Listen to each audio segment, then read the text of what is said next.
Well, here we are, stuck inside. Frightening, a real plague.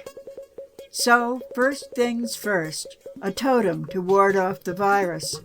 I work with metal junk, my hands torn by sharp edges, inhaling toxic fumes of glue. The task force is on the radio, all these respectable doctors praising the president's superb leadership. Disgusting. And here is the totem, the antiviral angel, who guards the town from the schoolhouse window. The Wuhan outbreak is contained in totalitarian lockdown. Europe is in trouble, bodies piling up in Lombardy. Now cases are showing up in American cities, lives blinking out across the land. I feel like painting something funky. I download astonishingly lovely images of the virus from the internet. Stay-at-home orders in California. The spring flowers are starting to bloom.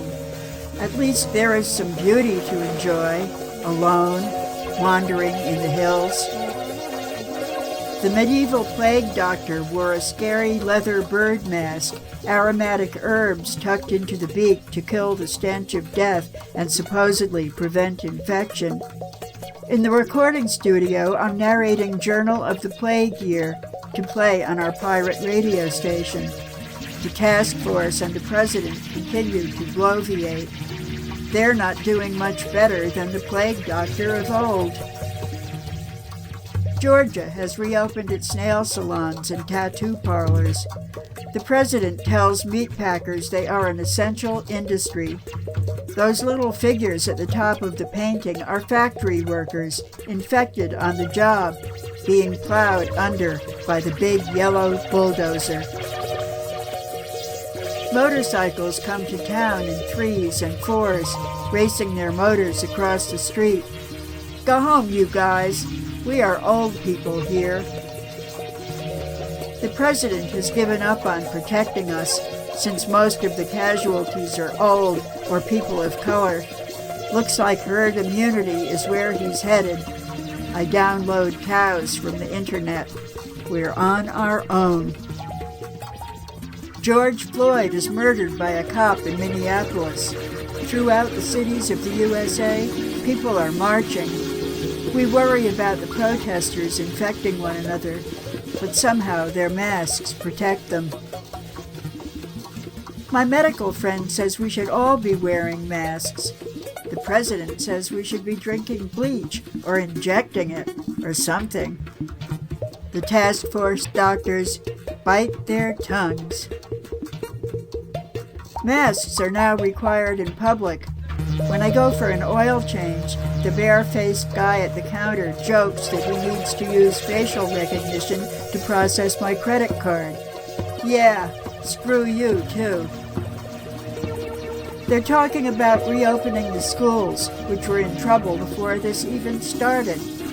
Parents need to get back to work, the economy, the stock market, blah, blah, blah. This won't end well. My hair is a mess. I can't wear earrings because they get tangled in the straps of my mask. Nobody gives a shit anymore about how they look. I can't zoom on my slow satellite connection, so the hell with it. In the Decameron, wealthy young people lounge about telling stories while the plague rages in the city beyond the walls. Here, the president holds unmasked rallies and big infectious White House parties. In the Middle Ages, Cathar heretics ran into giant bonfires as a demonstration of their faith. It's sort of like that here, now. People are eating in restaurants, hanging out in bars. Some kids are back in school. Football with fake audiences in empty stadiums. Virtual church. The president pretends that everything is fine. The stock market is breaking records. The post office is sabotaging mail-in voting. Somehow, we will prevail. Hooray! 2 vaccines are on the way. Too bad it has all become so political. 100 degrees below zero? Everything should go smoothly now.